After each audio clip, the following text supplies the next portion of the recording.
You know what I was just thinking about, because that's what I do in empty movie theaters, but I was thinking just the other day, I saw Oppenheimer, and today I'm seeing Barbie. Life is crazy. You go from bombs to Barbies.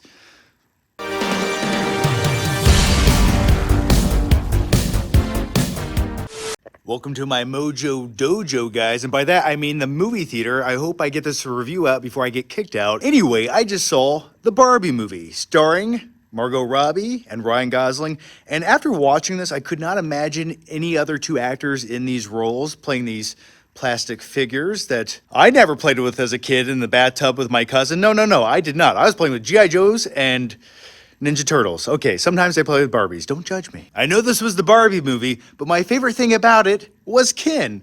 Does that sound sexist? Ryan Gosling in this movie sort of had a Johnny Lawrence from Karate Kid vibe at times. He just breaks out into musical numbers. He's all about being a manly man, and he says a horse is an extension of a man. And, you know, I see the logic in such things. I like monster trucks. And when it comes to Ryan Gosling, I sort of feel like he's an underappreciated comedic genius at times. Now let's talk about Barbie, played by Margot Robbie.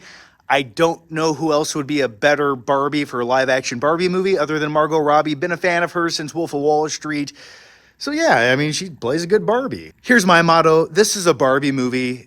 If you don't mention woman power and have a lot of fun with it, then what are you doing? After saying that, that makes me want to go home and play with Barbies in the bathtub again. I mean, I never did that. So yeah, when it comes to the humor in this film, there's a lot of social commentary at times, and also it's self-deprecating at times, and there's some inside jokes in this film. If you just know the actual history of Barbie as a company, they reference some things that went down in the past in a comedic way, so I appreciated that. But I will say, by the end of the film, after hearing the same joke 47 times, it becomes less funny. And at one point in the film, it feels like the comedy style goes from being subtle to a little bit on the nose. But hey, now let's talk about Toy Story 3. You have Ken and Barbie, and it sort of feels like this film borrowed their personality traits and just interjected them into Margot Robbie and Ryan Gosling's versions of Barbie. Kind of, sort of. And also, speaking of Toy Story, this film has sort of a Toy Story vibe going on, where Barbie in Barbie Land is more or less a Barbie being played with by someone in reality.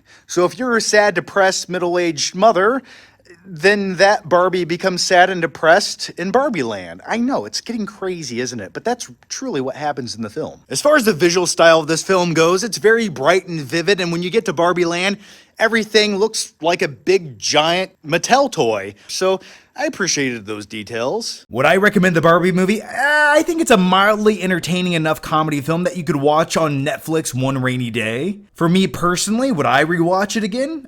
Probably not. Like I said, during that third act, it was losing a lot of momentum, and some of the jokes got a little bit old. All right, guys, that's my review of Barbie. If you've seen the movie, let me know what you think about it down below. Or, what was your favorite toy to play with as a kid? If I had to pick one, it would be the original Batman figure, Michael Keaton, in my bathtub.